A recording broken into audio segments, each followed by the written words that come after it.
The dark expanse of space shimmered with distant starlight when the event occurred. A ripple of distortion spread across the void near the planet Vathor 9, a lush world dominated by violet-hued jungles and crystalline rivers. The skies above, the tranquil landscape cracked open as a massive vessel emerged from hyperspace, its hull a matte black that seemed to drink in the surrounding light.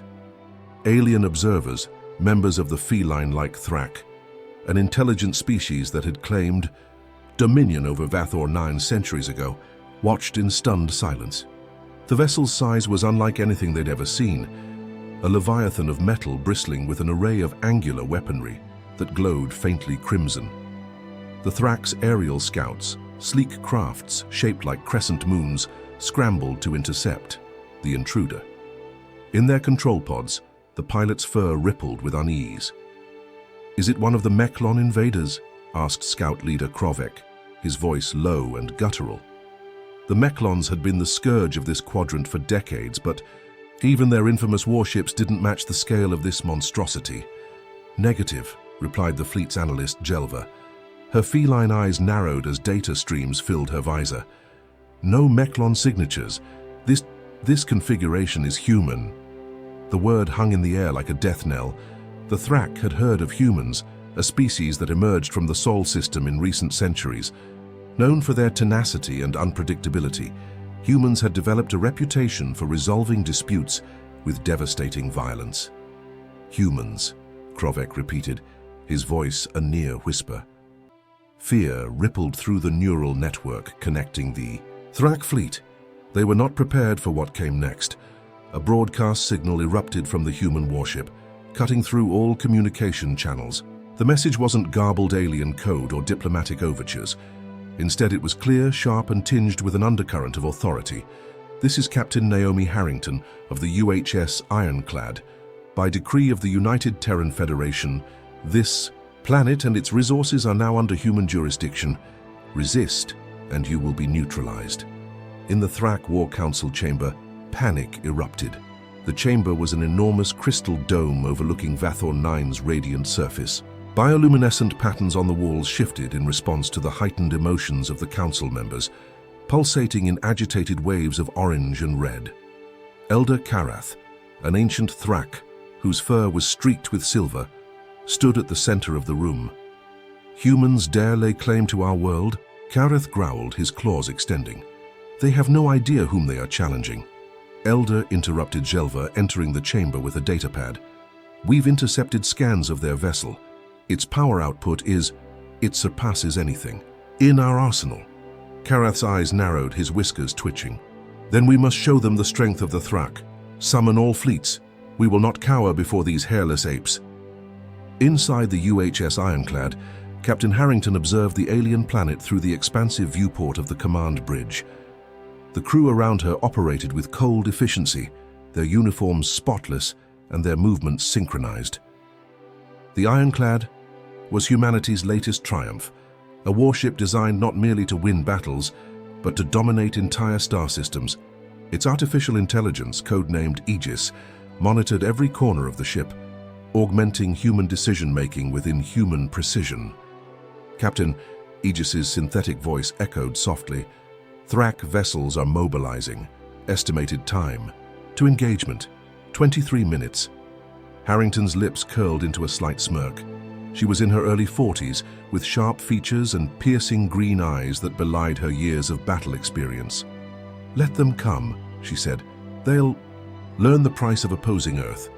The bridge lighting dimmed as tactical holograms sprang to life.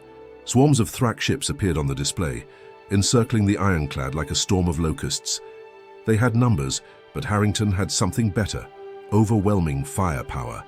The battle began with an eruption of light and sound.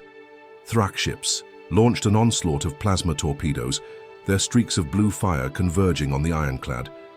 The human warship remained motionless, shields shimmering as they absorbed the initial barrage. "Aegis, deploy countermeasures," Harrington commanded. "Countermeasures. Deployed," Aegis replied. Dozens of micro-drones burst forth from the Ironclad's hull, darting through the enemy formations. Each drone was a self-guided missile, tearing through Thrak ships with surgical precision. Explosions rippled across the alien fleet, their crescent-shaped vessels shattering like glass. Krovek, piloting one of the lead ships, gritted his teeth as alarms blared in his cockpit. "Evasive maneuvers! Their drones are too fast!" he barked. But it was no use. The ironclad's weaponry was unlike anything the Thrak had encountered. For every human drone destroyed, 10 Thrak ships fell. The Thrak's planetary defenses activated, targeting the ironclad with ground-based rail cannons. Massive bursts of molten metal streaked into the sky, slamming into the human warship's shields. The ironclad shuddered, but remained intact. "Captain, shield integrity at 70%, reported Lieutenant Vega, a young officer with a steady demeanor. "Recommend we reposition." "Negative," Harrington replied. "We hold the line. Aegis, charge the main cannon." At the heart of the ironclad, a colossal weapon began to hum. Energy coalesced into a single point, growing brighter with each passing second. The Thrak ground forces watched in terror as the warship unleashed its fury. A beam of pure energy lanced downward, carving through the planet's defenses with terrifying efficiency. Entire fortresses disintegrated, leaving nothing but smoking craters. Elder Karath convened an emergency council.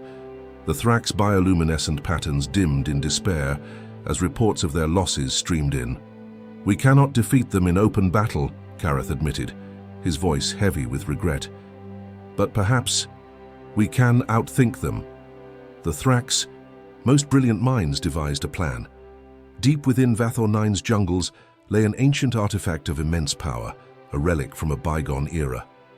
If activated, it could emit an electromagnetic pulse strong enough to disable even the ironclad. "It is a gamble," Jelva said, her fur rippling with uncertainty. "If it fails, we will have nothing left. If we do nothing, we are already lost," Karath replied. "Send the signal, activate the artifact." Deep in the jungle, the artifact began to stir. It was a massive structure, its surface etched with glowing runes that pulsed like a heartbeat. Thrak engineers worked frantically to direct its energy toward the sky. As the final connection was made, the artifact unleashed a blinding pulse. On board, the ironclad alarms blared. "EMP detected," Aegis warned. "Systems compromised, rebooting." The ship's lights flickered, and for the first time, the ironclad was vulnerable. "All hands, prepare for countermeasures," Harrington shouted. But the Thrak were ready. Swarms of their ships closed in, launching a final desperate assault. Explosions racked the ironclad as the Thrak fighters bombarded it relentlessly. Despite the chaos, Harrington remained calm. "Aegis, prioritize system recovery," she ordered. "Crew, focus fire on their command vessels. We're not done yet." The crew's discipline held firm as they fought back against the Thrak onslaught. Slowly, the ironclad systems came back online. The main cannon recharged, its glow piercing the darkness of space. "Captain," Aegis announced, "systems fully restored. Awaiting orders." "Fire at will," Harrington commanded. The ironclad's weapons roared to life, tearing through the Thrak fleet with renewed ferocity. One by one, the alien ships fell, their remains scattering across the void. On the surface, the artifact's power waned, its energy exhausted. Elder Karath watched the devastation from his command chamber, his shoulders slumping in defeat. "We underestimated them," he admitted, his voice barely audible. As the last Thrak vessel was destroyed, the ironclad hovered above Vathor 9 like a vengeful god. But the cost of victory was evident. Damage marred the warship's once pristine hull, and Harrington's crew bore the scars of battle. "Captain," Lieutenant Vega said, "the Thrak have been neutralized. Orders?" Harrington stared at the planet below, her expression unreadable. "Send a message to Earth," she said finally. "Vathor 9 is ours, but remind them, victory always comes at a price."